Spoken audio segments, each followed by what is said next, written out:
अगर हमारी सीटें छीन के तो दे दी गई, PMLN या पीपल्स पार्टी में बांट दी गई, अगर ये गबन जो है गैर कानूनी गबन वो अगर हो गया तो फिर हम जरूर सुप्रीम कोर्ट जाएंगे। जो रिजर्व सीट्स का मामला है, विमेन सीट्स और माइनॉरिटी सीट्स, उसकी समाअत इलेक्शन पाकिस्तान में हुई, बहस ख़त्म हो गई है दोनों साइड से।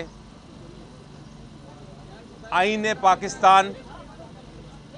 पाकिस्तान बड़ा वाज़ेह तौर पे ये कहता है कि जितनी किसी सियासी जमात ने जितनी सीटें जीती हों इलेक्शन में, उनको सिर्फ़ और सिर्फ उन सीटों के मुताबिक माइनॉरिटी सीट्स और विमेन सीट्स में, यानी कि अगर किसी जमात ने 10 सीटें जीती हों नेशनल असेंबली में, तो उसको उस 10 के अगेंस्ट जितना उसका हिस्सा बनता है वो ही मिलेगा।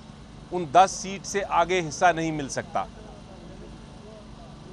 आज अजीबोगरीब बात देखी, बहुत ही अजीबोगरीब बात देखी, जिस पे मुझे बहुत अफसोस भी हुआ। अफसोस इसलिए हुआ कि हमारी जो सियासी जमातें हैं वो जमहूरियत की तो बात ज़रूर करती हैं, लेकिन जब मौका मिले तो किसी और के हिस्से पे गबन करने की कोशिश करती हैं। यानी कि आज PMLN की तरफ से भी और पीपल्स पार्टी की तरफ से भी और MQM की तरफ से भी और कुछ और दीगर जमातों की तरफ से भी दरख्वास्त ये आई कि जनाब, हमने तो अपना हिस्सा, अपनी जितनी हमारी सीटें थीं उसके मुताबिक अपना हिस्सा ले लिया है, माइनॉरिटी सीट्स का और विमेन सीट्स का, लेकिन अब ये जो हिस्सा PTI के कैंडिडेट्स को जाना है आइन के मुताबिक, वो हिस्सा भी हम में ही तकसीम कर दें।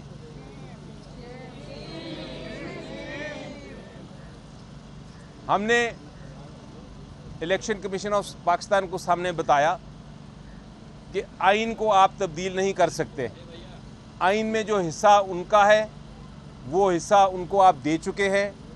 आइन में जो हिस्सा PTI के बैक्ड जो कैंडिडेट्स हैं, जो PTI के कैंडिडेट्स हैं जिन्होंने सुन्नी इत्तेहाद में ज्वाइन किया है, उनका हिस्सा आपको आइन के मुताबिक देना ही देना है।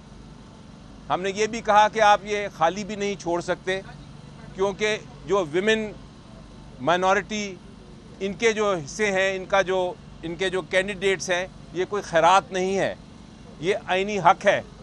ये विमेन का भी रिप्रेजेंटेशन का आइनी हक है और माइनॉरिटीज़ का भी, कि वो अपना जब वोटिंग आए प्रेसिडेंट के लिए इलेक्शन के लिए, सेनेट के इलेक्शन के लिए, प्राइम मिनिस्टर के इलेक्शन के लिए, चीफ मिनिस्टर्स के इलेक्शन के लिए, स्पीकर्स या डिप्टी स्पीकर के इलेक्शन के लिए, तो वो अपना वोट का हक इस्तेमाल कर सके। तो इलेक्शन कमीशन ऑफ पाकिस्तान को हमने कहा आप ये भी नहीं कर सकते कि ये मामला खाली छोड़ दें, आपको ये कैंडिडेट्स जो हैं ये PTI को देने ही देने हैं।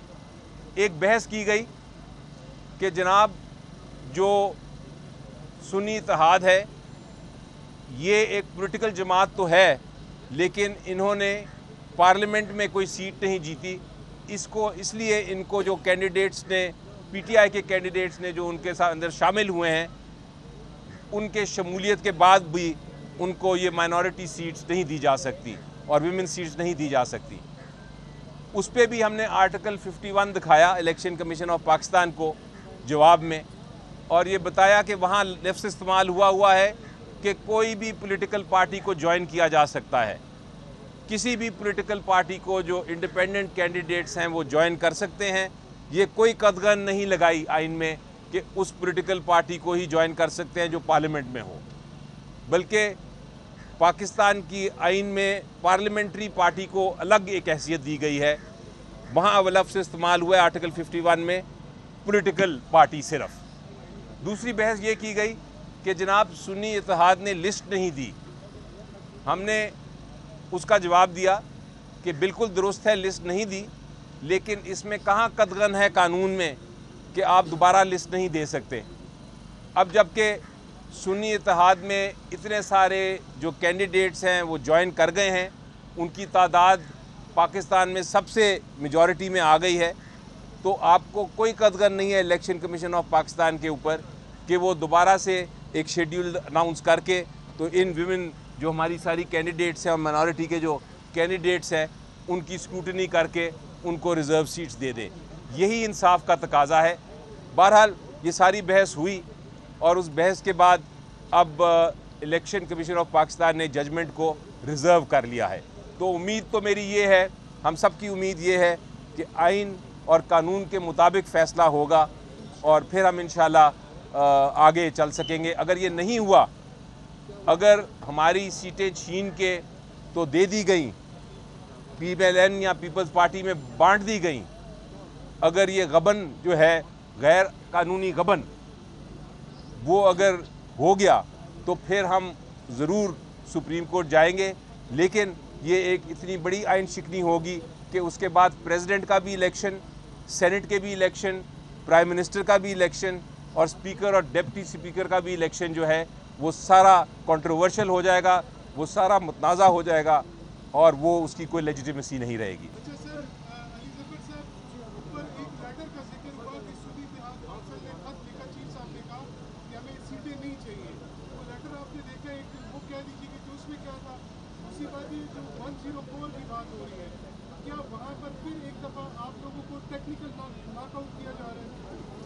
जी देखिए, जहाँ तक वो लेटर का ताल्लुक़ है, वो जो ख़त है वो दिखाया तो नहीं, मैंने मांगा था इलेक्शन कमीशन से, लेकिन जो अब इत्तला मिली है वो ख़त असल में 206 सेक्शन के तहत था।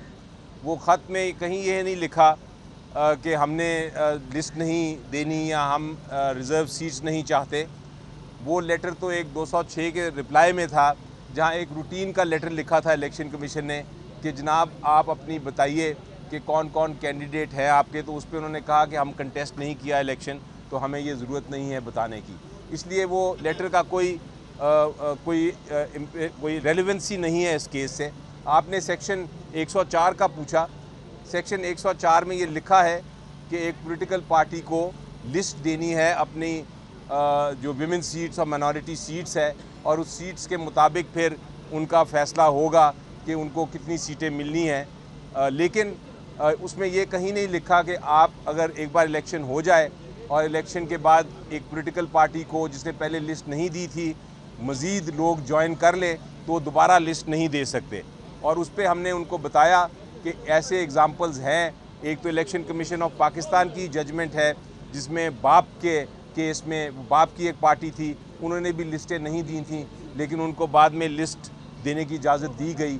इसी तरह उनको दिखाया कि एक डिवीज़न बेंच, एक 2 जजेस का फ़ैसला है लाहौर हाई कोर्ट का, जिसमें उन्होंने कहा है कि ये अगर डिले भी हो जाए फ़ाइल करना तो उसे कोई फ़र्क नहीं पड़ता, क्योंकि आप दोबारा भी फ़ाइल कर सकते हैं, किसी को नुकसान नहीं होता, क्योंकि आपकी सीटें जो हैं वो ट्रांसफरेबल नहीं हैं, वो ट्रांसफ़र नहीं हो सकती, वो आप ही को मिलेंगी। तो किसी और पॉलिटिकल पार्टी का हक नहीं है कि वो आपके ऊपर किसी किस्म की क्लेम करे। ये बिल्कुल इस तरह ही है जिस तरह की एक ज़मीन है, वो कोई खाली देखे तो उसके बाद वो ज़मीन पे कब्ज़ा करने की कोशिश करे और कहे कि जनाब ये ज़मीन मेरी है, क्योंकि किसी कोई इस पर नज़र नहीं आ रहा। ये बाकी जो पॉलिटिकल पार्टीज़ हैं वो बिल्कुल इसी तरह ट्रेस पासिंग कर रही हैं।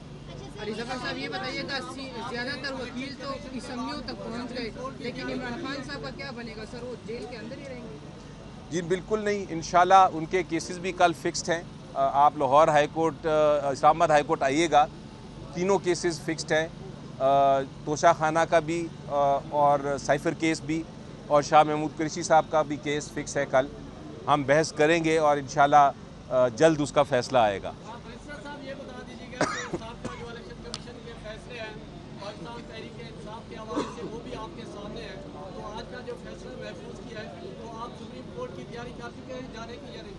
जी बिल्कुल, जो आप एक बड़ा एक इंटरेस्टिंग सवाल पूछ रहे हैं, क्योंकि अगर आप माजी में देखें तो मेरा ख़्याल है पिछले साल से जितने फ़ैसले इलेक्शन कमीशन ऑफ पाकिस्तान के आए हैं वो PTI के ख़िलाफ़ ही आए हैं और हमें फिर अदालतों में जाना पड़ा है। उम्मीद तो ये है कि इस बार आइन इतना साफ़ है और शफाफ है और क्लैरिटी है कि इसमें ऐसा नहीं होगा।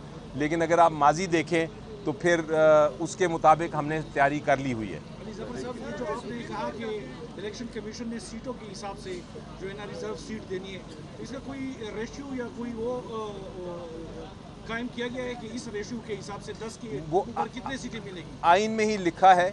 मसलन आप अगर बलूचिस्तान असम्बली का देखें तो वहाँ टोटल 16 सीटें हैं नेशनल असम्बली की तरफ से और 4 सीटें दी जाती हैं विमेन को। इसका मतलब है कि जो पार्टी 4 सीटें जीतेगी नेशनल असम्बली में बलूचिस्तान की तरफ से, उसको 1 सीट मिलेगी। इसी तरह हर सूबे का जो इंटाइटलमेंट है नेशनल असम्बली के लिए वो आइन में आर्टिकल 51 में दर्ज है और इसी तरह रेशो निकलती है। ये रेशो तब्दील नहीं हो सकती। ये नहीं हो सकता कि आप बलूचिस्तान से 4 सीटें जीतें और आपको चारों की चारों जो विमेन सीट्स हैं वो मिल जाएं, आपको एक ही मिलेगी। अच्छा, ये बताइएगा, आइन और कानून की अगर बात करें तो आपको इंतखाबी मुहिम चलाने की इजाज़त नहीं दी है। अभी तक आपको यकीन है कि आइन और कानून के इंट्रा पार्टी इंतखाबात में भी आपके लंबे दलाइल इतने ही चले थे और हल्ले से महरूम कर दिए गए थे। अभी जब आपने लंबे दलाइल दिए हैं, आपको इलेक्शन कमीशन का मूड क्या नज़र आ रहा है? आपने अपने ज़हन में भी कोई स्केच बना लिया है कि आपको ये मखसूस नशिस्तें देंगे या नहीं देंगे? देखिए, जब वकील बहस करता है तो उसको अपनी बहस, अपने दलाइल पे पूरा यकीन होता है और वो भरपूर जोश और जज्बे के साथ और कमिटमेंट के साथ बहस करता है। मैंने कोशिश की कि मैंने जो बहस करनी है उसको बाकायदा, हमने कल रात को हम 3 बजे तक बैठे रहे और 3 बजे तक हम तैयारी करते रहे। जो आर्गूमेंट, जो बहस गलत थी, हमने उसको खुद ही मुस्तरद कर दिया और हमने वो बहस की जो हमारे मुताबिक दुरुस्त थी, आइन के मुताबिक थी और कन्विंसिंग थी। तो उससे तो लगता था कि जो उन्होंने सवालात पूछे इलेक्शन कमीशन ऑफ पाकिस्तान ने, और इलेक्शन कमीशन ऑफ पाकिस्तान ने सवालात पूछने के बाद अपेरेंट ये लगता था on the face of it कि वो सेटिस्फाइड है, वो मुतमईन है। लेकिन जिस तरह आप कहती हैं कि कलम जिसके पास होता है अल्टीमेटली उसने ही लिखना होता है।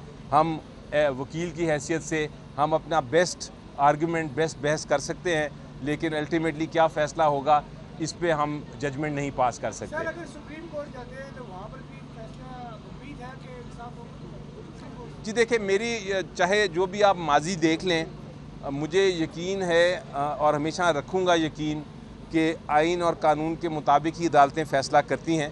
फ़ैसले गलत हो सकते हैं लेकिन वो इंसाफ के मुताबिक, जो उस वक्त के जज साहिबान समझते हैं, वो इंसाफ के मुताबिक ही करते हैं।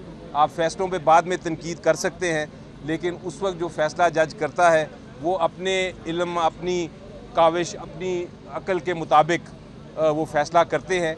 तो इसलिए मैं हमेशा समझता हूँ कि फ़ैसला हर आइन और कानून के मुताबिक ही होता है। हाँ, गलत हो सकता है, आप दूसरी तरफ से बहस कर सकते हैं कि नहीं, इसकी तशरीह इस तरह होनी चाहिए थी, लेकिन आप ये नहीं कह सकते कि वो नाइंसाफ़ी है। बैरिस्टर गोहर साहब, ये बताइएगा कि अभी फैसला आया नहीं, आपकी जमात ने रद्द-ए-अमल पहले दे दिया, इसकी क्या वजह है?